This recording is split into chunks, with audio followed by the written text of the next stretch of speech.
Hello guys, welcome back to another short video discussion. Very good evening to all of you. कैसे हो आप सब? तो result का मौसम चल रहा है।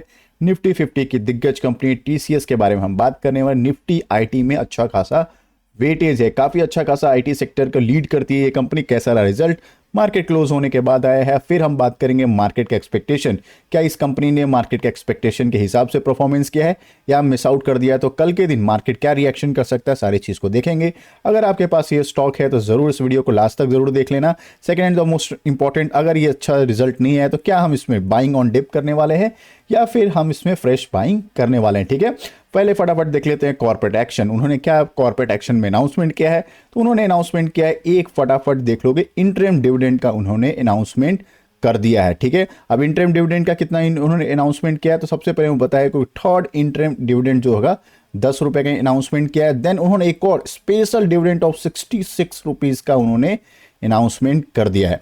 तो काफ़ी शानदार उन्होंने डिविडेंड का अनाउंसमेंट किया है, जिसके एक्स रेट और जो भी है रिकॉर्ड डेट वगैरह भी उन्होंने बता दिया है। सबसे पहले उन्होंने बताया है कि जनवरी 17 जो होने वाला है वो रिकॉर्ड डेट होने वाला है, और जो स्पेशल डिविडेंड जो पे होगा वो 3 फरवरी 2025 को आपको पे होते हुए भी मिल जाएगा। ठीक है, इसके अलावा कोई और कॉर्पोरेट एक्शन का अनाउंसमेंट नहीं हुआ है। ठीक है, चलो फटाफट बात कर लेते हैं टोटल इनकम की। करोर्स में फिगर्स है।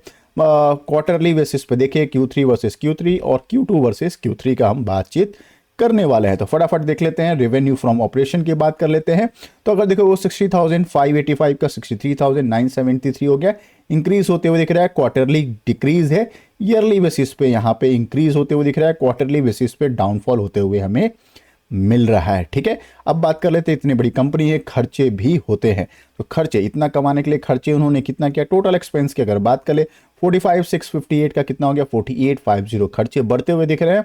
और अगर बात कर ले क्वार्टरली बेसिस पे खर्चे जो है थोड़ा सा कम होते हुए यहाँ दिख रहे हैं, बट ईयरली बेसिस पे इंक्रीज होते हुए हमें मिल रहे हैं। फॉर्मूला क्या होता है, अगर हमें डायरेक्ट पीबीटी निकालना है, प्रॉफिट बिफोर टैक्स निकालना है, तो क्या होता है, तो income minus expense equal to PBT हमें मिल जाता है। तो पीबीटी की अगर हम बात कर लेते हैं, उसके बाद हम बात कर लेंगे फाइनल, जिसको नेट प्रॉफिट हम बातचीत करते हैं। तो पीबीटी के अगर हम कंसीडर कर लें तो 14,829 का कितना होगा 16,666, ईयरली बेसिस पे जंप है, क्वार्टरली बेसिस पे भी जंप होते हुए हमें मिल रहा है। ठीक है, बट एक चीज का ध्यान रखना, पिछले ईयर में एक्सेप्शनल आइटम्स का यहाँ पे एक छोटा सा एडजस्टमेंट भी हुआ था। ठीक है, सारे कमाने के बाद टैक्सेस वगैरह देने के बाद जो होता है प्रॉफिट फॉर द पीरियड, जिसको नेट प्रॉफिट भी कहते हैं, 11,097 का कितना हो गया 12,444, ईयरली बेसिस पे जंप होते हुए दिख रहा है, क्वार्टरली बेसिस पे जंप होते हुए हमें मिल रहा है। रिजल्ट कैसा है, अगर एक नेबन की तरह से बात करें, ईयरली बेसिस पे जंप है, क्वार्टरली बेसिस पे भी जंप है, तो लॉन्ग टर्म के हिसाब से स्टॉक में दिक्कत होने वाली नहीं है। ईपीएस की भी बात कर लेते हैं, अर्निंग पर शेयर, वो भी हमारे लिए काफी इंपॉर्टेंट होने वाला है। ठीक है, उसके अलावा फिर हम बात करेंगे मार्केट एक्सपेक्टेशन का। तो ईपीएस की बात करें 30.29 का 34 हो गया, 32 का 34 होते हुए दिख रहा है। तो क्वार्टरली ईयरली बेसिस पे जंप है। अब अगर हम बात करें मार्केट एक्सपेक्टेशन, तो मार्केट एक्सपेक्टेशन तो थोड़ा सा मिस आउट होते हुए दिख रहा है।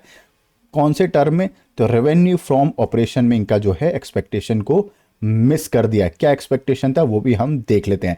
तो 63,973 उन्होंने अभी मार्केट को दिया है, मतलब ये रिजल्ट में आया है, और मार्केट का जो एक्सपेक्टेशन था वो 64,218 था। तो जो एक्सपेक्टेशन था उससे कम आते हुए दिख रहा है रेवेन्यू फ्रॉम ऑपरेशन से। ठीक है, ये एक इसका डाउनफॉल होते हुए यहाँ पे मिल रहा है। बाकी सारे चीज में 5 स्टार होते हुए हमें मिल रहा है। कल अगर बड़े प्लेयर को ये रिजल्ट अच्छा नहीं लगा और 4,000 का लेवल क्रूशियल लेवल होने वाला है, अगर कल टूटेगा तो एक अच्छा खासा इसमें थोड़ा सा नेगेटिव इंपैक्ट पड़ते हुए मिल सकता है। तो अच्छा खासा स्टॉक है। लॉन्ग रन के अगर हिसाब से देख रहे हो, 5 साल में 82% के आसपास रिटर्न दिया है, 1 ईयर में कुछ खास रिटर्न होते हुए नहीं मिल रहा है, काफी वॉलेटाइल है, बट आईटी सेक्टर की दिग्गज कंपनी है। लॉन्ग रन के हिसाब से देख रहे हो तो जरूर आपको ऑप्शनल ये आपको बाइंग ऑन डिप का अपॉर्चुनिटी दे रहा है, या फिर फ्रेश बाइंग का भी अपॉर्चुनिटी देख रहा है। अपने फाइनेंशियल एडवाइजर से जरूर एक बार डिस्कशन कर लेना। स्टॉक बुरा नहीं है, लॉन्ग रन के हिसाब से आपको जरूर इसको कंसीडर करना चाहिए। चलो मिलते हैं एक और वीडियो में। उससे पहले फर्स्ट टाइम आया हो तो बिल्कुल लाइक एंड सब्सक्राइब कर देना। सब्सक्राइब कर रहे हो तो बेल आइकन को ऑल जरूर क्लिक कर देना। Bye bye, thanks for watching.